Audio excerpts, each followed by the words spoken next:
All right. Good morning, everyone, and welcome to today's webinar. I'm Cheska Cordero from Insightful Accountant and your host for today. Now, before we start, I'd like to get our question of the day out, just as everybody's kind of filing in as you would in a regular seminar, like in front of your phones, your computers, or tablets, whatever you have with you. Okay. So, Will and Julie, I've actually been getting back into reading for fun. Nothing educational, just purely for fun. And I breeze by a book pretty fast. Like I started a book yesterday, finished it this morning. Um, so I kind of wanted a few books or authors on my like to read list. So if you like to read like for fun, for leisure, would you recommend like your top three favorite books or authors? Will, you want it first? Wow. Um, so honestly, Jessica, Mm-hmm. um, reading for fun is usually when I'm teaching my kids and we're like reading children's books. I don't think you want to go down that route, right? How far? Um, How far children's books are yeah, we yeah. speaking? I don't know that I want to go quite down that route. Like some Dr. Seuss? So no, a little bit more advanced than that. A little bit more Okay. advanced than Dr. Seuss, although that's always good for entertainment. Um, man, because usually I'm either reading businessy type stuff Uh-huh. or like spiritual religious type bend on the book, so I don't know too much outside of that. That's Okay. not really a great answer for All you, right, Jessica. Will, I'll take it from you, okay?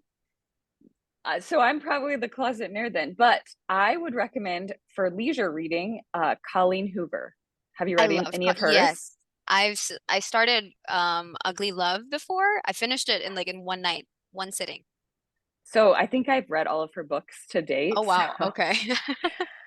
just because they're such easy reads. So like Yeah, even for if you sure. have the kids, you can pick them up. But the ones that I've got into, and then like Will said, I've kind of got into my kids, John Gordon. So Oh, he does like the energy bus, and there's a whole, he's got, I don't know, 16 of them. But there's the adult version and there's the kid version. So what I've done is I'll read the energy bus for the adult version, and then the kids and I will read the energy bus for the kid version, which just provides some really good insight and some insightful things that kind of makes everybody's brain work, and you can apply it to real life. So A second vote for John Gordon, very good there you author. go. Read Energy Bus in 2023, also okay. a good read. I'll Yeah, write that down. They're all the yeah. Carpenter's a good one too. Have you bought the series for your kids, Will? Because No. they're the same. Okay.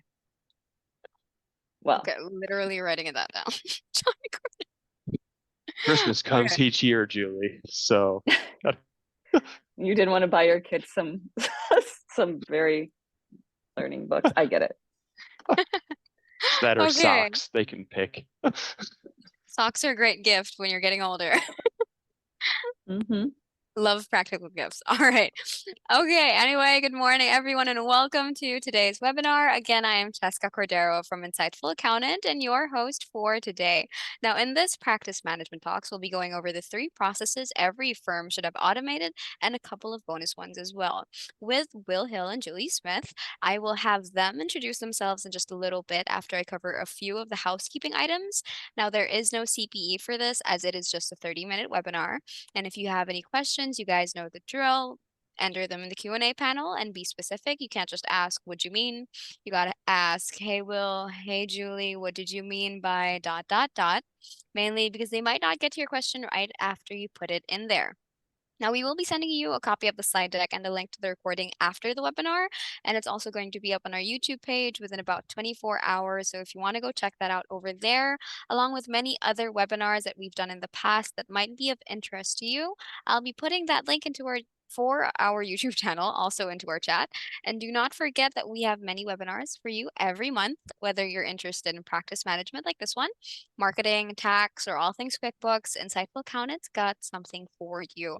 Now you can check out all of our webinars that are available to you over on our educational webinars page, gosh, on our site. And do not worry, I will be putting that link right into our chat as well. And if you have not subscribed to our newsletter, join the tens and thousands of accounting professionals who rely on Insightful Accountant to keep them up to date on news and updates impacting today's accounting professional. Now, I will be rolling out all those links, a lot of links today, and the copy of the slide deck throughout the webinar in case you might have missed it the first time. So watch out for that in the chat. And actually, Will and Julie, that's it for me. Welcome and thanks for being here. Great. Well, thank you, Jessica. I appreciate that. And thank you to all of you for taking your time today. I'm Will, and a few bullets about me. And thankfully, the kids got their looks from their mom. So we're all thankful for that as we go. But I love working with tax accounting firms. One of the firms I enjoyed working with was Harper Company, where I did meet Julie a little bit. Julie, anything you want to say about yourself besides what's on the screen? No, I mean, love those two kids. I hope they got their looks from me, right? I'm just kidding. Awesome, awesome. So it's been fun over the last several years working with Julie in a variety of facets, whether it be just on their firm or together talking and working with other firms as well. So this is a fun outlet for us to have talking about practice management items.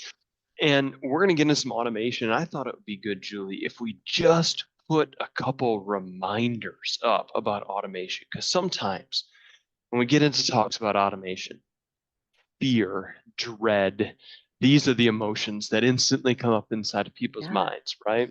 And I just don't be scared, be empowered, right? Automation is about how can I leverage myself? How can I leverage our team to a greater degree? And the famous quote about your brain is not meant for memorization, it's meant for thinking.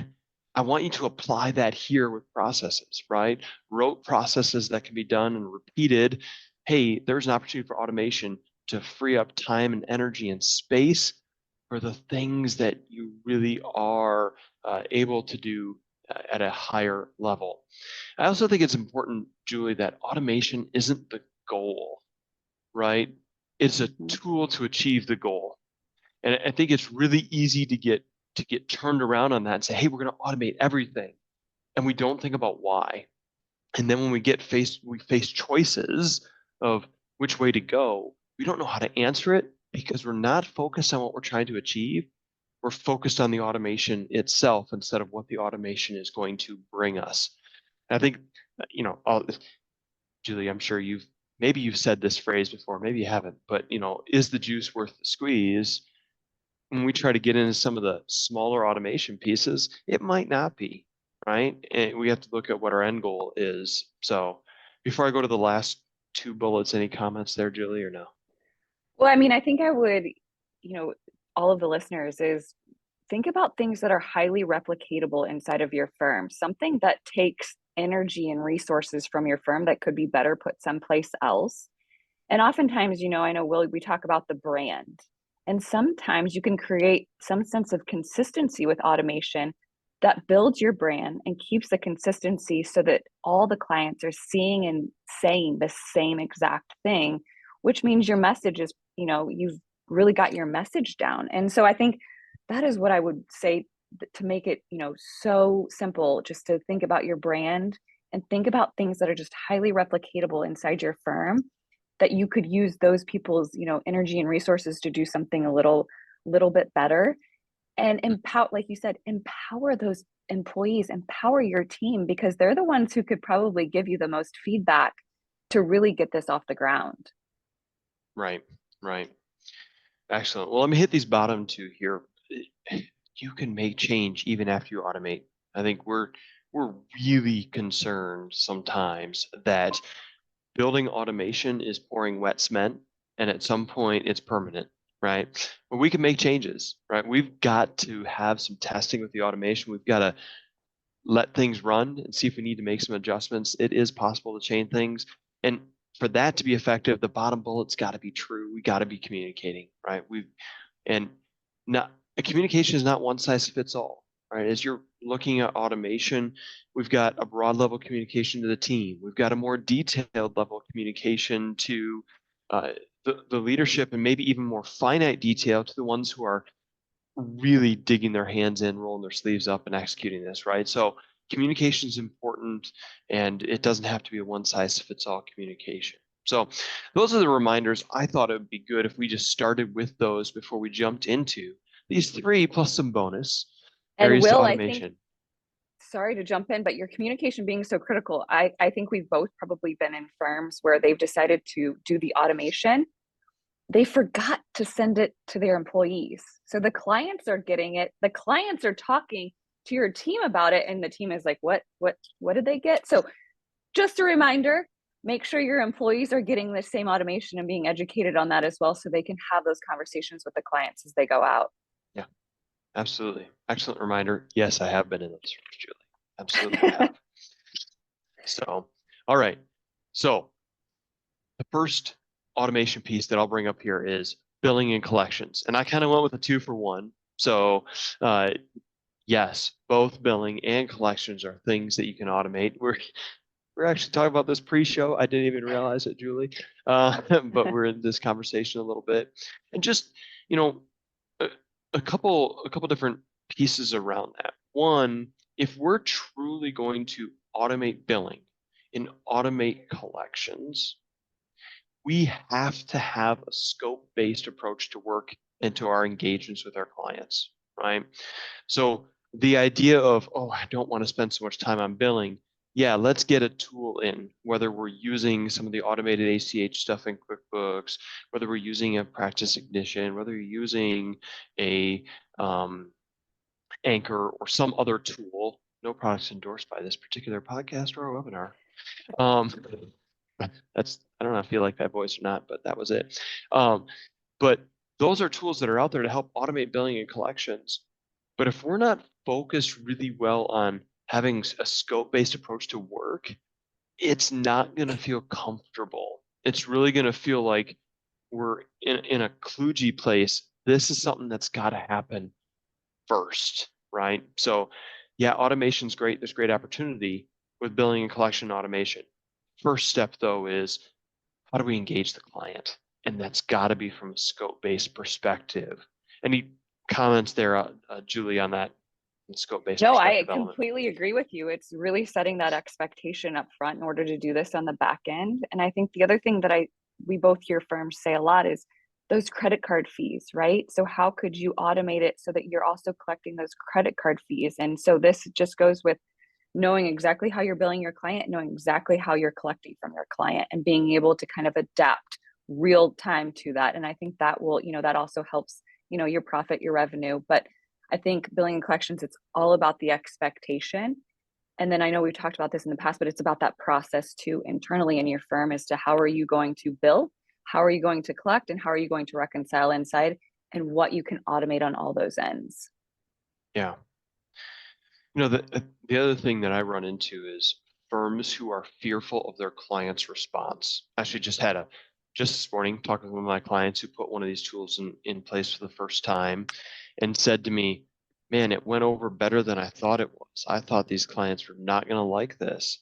And it's just a reminder that this is the way they work in every area of their life. I mean, Mhm. the I write a rent check because I'm still living in a rented house because trying to get our house built, and I'm friends with my landlord, and they don't use Venmo, right? But everything else, every other bill and collection item is automated. It's on automatic draft. It happens in one way or the other. So why should your services be different? We are, I think, when firms say, I'm scared that my clients aren't going to like this, they're looking for a reason not to dive into this change and be like, I got to get the scope-based stuff set up, which is valuable for both you and your clients. And I strongly believe that even without the conversation about automating billing and collection. And then I got to set up a tool, and that feels like a lot of work. So I'm going to tell myself my clients aren't going to like this and justify my lack of motion on this area. And it's just not true. Unfortunately, you're justifying yourself out of an opportunity for efficiency and accuracy, quite frankly. And I've worked with a lot of firms, hundreds of firms that have shifted into this mode. Pushback just doesn't happen this way, right? Julie, experience here from you?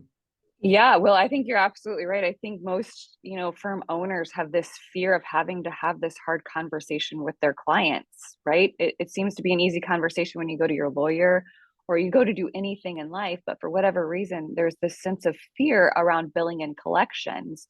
And I think if you can figure out how to do that scope-based work, right? And we're going to talk later on how to automate getting the clients onboarded and set up so that there's that expectation set up front of exactly how your firm works. That I don't know how many, Will, you said it before, but I don't know how many times I've had that fear-based conversation with the owner. You walk in, have the conversation with the client, and the client's relieved because they want to know what they're going to be billed for. They want to know what they can expect from you, and they want to know the cost of that.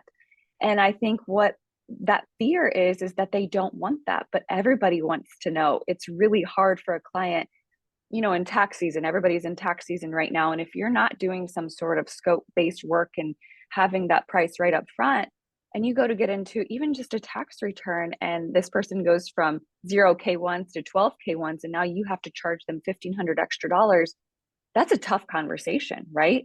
And instead of just having that conversation up front, setting that scope, letting them know what that invoice is going to look like, and letting them know how you're going to collect from that invoice, you've eliminated everything that surrounds that conversation on the back end. And I think that's what's really important. And to take it a step further, Will, I think what I've noticed in firms that have been able to really switch from that, having that hard conversation of not people not knowing what they're going to be billed for, the team really buys into it because the team now knows what's expected from them. And I Right. think setting that scope based and them understanding what that billing looks like and what that collection looks like, you've taken that off your team's plate as well, having to have that conversation that most Yeah. accountants don't like to have, right, Will? Yeah. I think you're 100% right. I think the other area is when we look at the value to a firm of automating billing and collections, we're looking at time spent and we're looking at known cash flow as part of that valuable commodity. Well, guess what your clients also appreciate? Known cash Yep. flow and less administrative steps. So while you're doing this for you, this is also a service for them. It is better for them to operate this way as well. If you were to consult and advise them on, you would look for ways for them to spend less administrative time, to have more insight into cash flow. Those are things you're looking to do. This will help you bring that to your clients as well. So, all right. Number two, let's get into number two. Number two is good stuff here. E-filing 1040s. Will, it's 2023, 2024, tax season 2023. You know what I meant. You guys are with it. What do you mean e-filing? No, no, no. Not the actual e-filing as that, but automating the e-filing process. This is one that I am starting to see more and more of. It is newer in terms of some of the abilities to do this, and it does require technology, but the time savings is tremendous and amazing. So when I talk about requiring technologies, a couple products I've seen firms use with this are SafeSend, Lisio is another one that I've seen. Again, products not endorsed, blah, blah, blah, whatever. But these are a couple of products that I've seen firms use to where it's the product that is tracking the signature of the 8879s, and then there is robotic processes in the background that when it's received, it goes and executes the function to release the e-file to the IRS, right? So they're seeing less margin of error, reduced admin time, frankly, when it's the most valued, right? The first 2 weeks of March, first 2 weeks of April, admin are running around like crazy. And if we can have this process happen and they spend zero time actually submitting e-files, and their time is just spent going, hey, wait, here are all the automated reminders that went out to sign the 8879. Here are the ones that haven't taken action on. After the third reminder, we're giving them a phone call, trying to maybe mix up our mode of communication, right? But this is something that is a big time saver. We're here, it's February 21st today. If you're not using one of these tools right now, might be a touch late to implement this right now. I'm not going to say go out and do this tomorrow, right? But a great thing to kind of write down and say, hey, when we're through tax season, let's take a look at how do we do this? We can test this during extensions throughout the summer and fall, and then be able to really reap some of those strong rewards, especially if you're already using one of those tools that I mentioned. So, Julie, I don't know if actually we have not talked about this one-on-one. I don't know if you guys have delved into automating the e-file process or not yet. We have delved into doing that and have been able to adopt it. And I do think it's, what a way to save time when it's needed the most, as you said before. But I think also what people don't often realize is you can, as automated as it is, you can tweak it for your firm and you can build it so that it definitely fits your firm and what you're trying to achieve. Maybe it's how many times the clients get the reminders if they don't, actually sign it. Maybe it's that automated message they get after it's actually e-filed, so that you're giving the client the confirmation. There's different ways to provide that value and service for your clients that fits your firm. And I think once we can all realize that we can tweak it and we can figure out what works for your firm, it's really easy to adopt. And like you said, I think, I've been in a firm where they have used Excel to track their e-signatures, like when they get them. And there's just so many better ways to go about doing that, not using so many resources in the, in Mhm. tax season where it could be better used. And the other thing that I think you said is use the summer to adopt this technology. It is a gift that we get from the IRS, right? That we can put people on extension.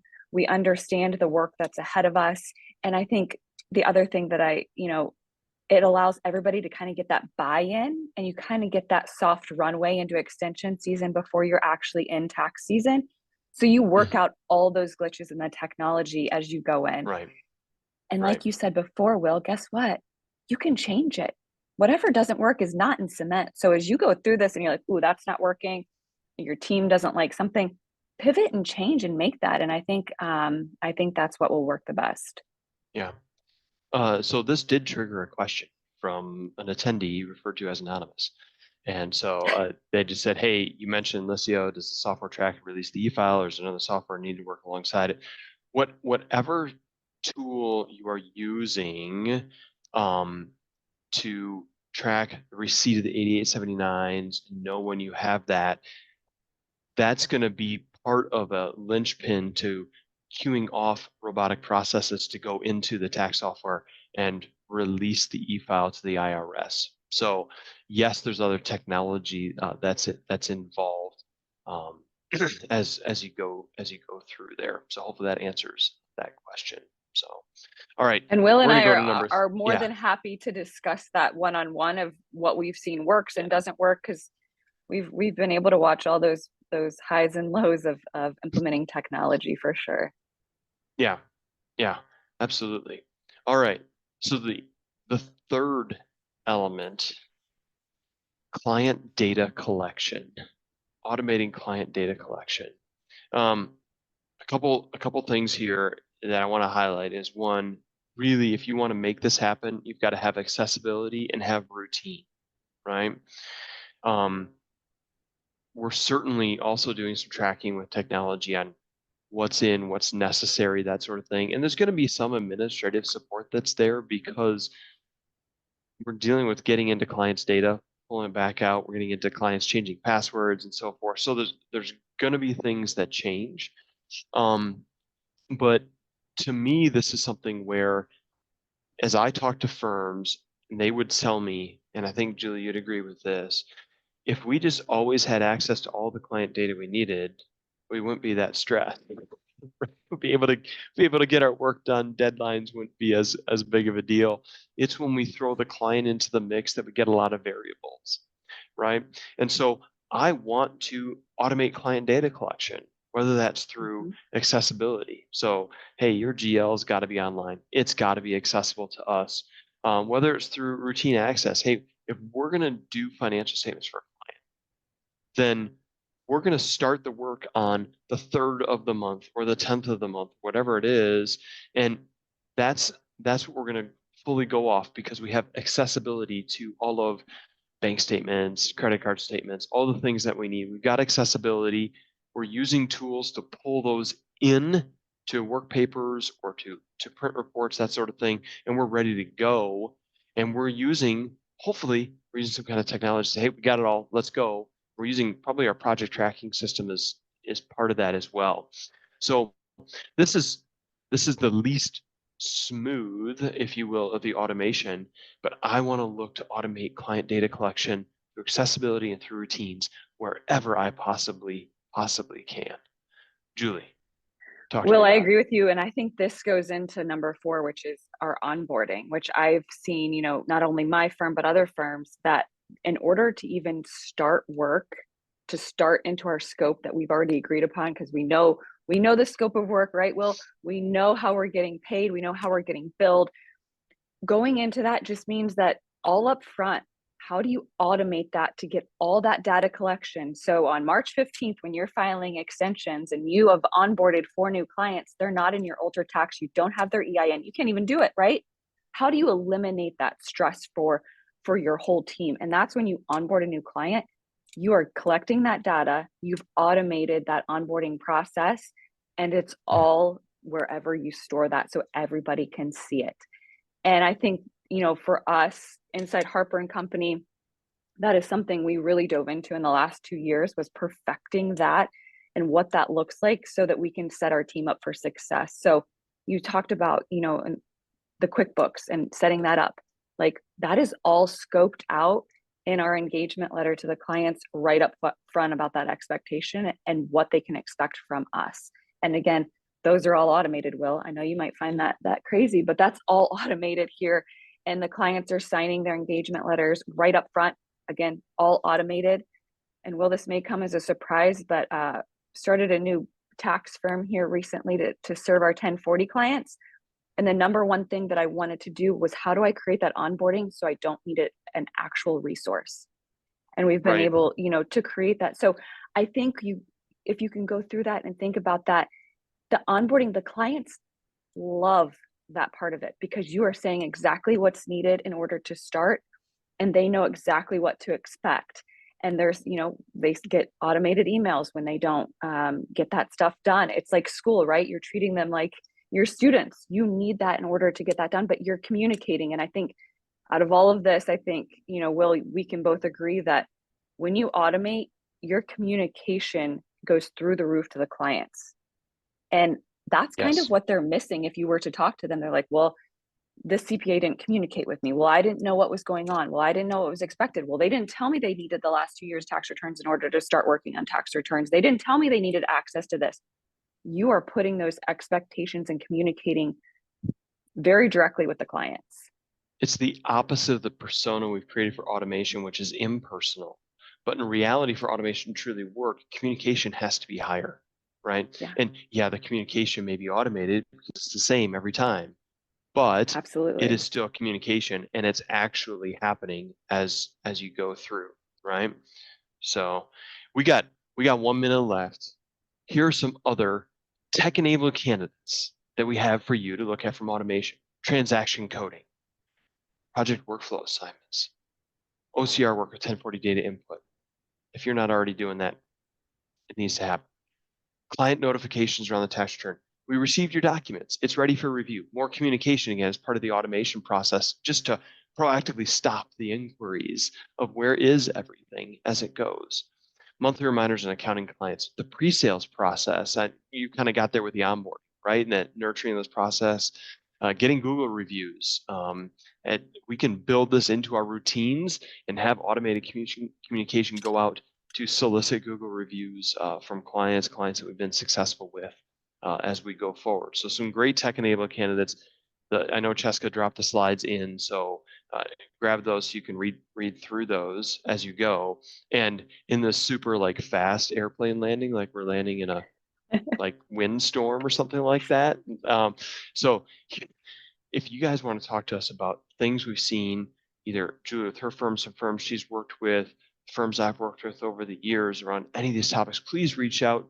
QR codes there for website, LinkedIn. I do quite a bit on LinkedIn and stay fairly active there. But we want to carry this conversation on for you. Even if it's set up a meeting for after tax season to go into these, let's set it up now so you don't forget about it.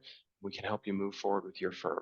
So, Julie, I want to say thank you to the audience. Anything else from you as we wrap up? No, I think it's all about communication, right, Will? And I think that's what it all goes back to and drives what we're talking about today. So thank you. All right, appreciate it. Jessica, anything to close it out from you? All right. Well, thanks everybody for coming. I know a lot of you came by. And before we close it out, actually, I would just like to remind everybody that if you're interested in our other webinars, we have them on our educational webinars page on our site. It is in the chat, the link to that. And also do not forget to subscribe to our newsletter for any updates and news impacting today's accounting professional. Thanks, everybody. We'll see you again next one. All right. Bye. Have a good day.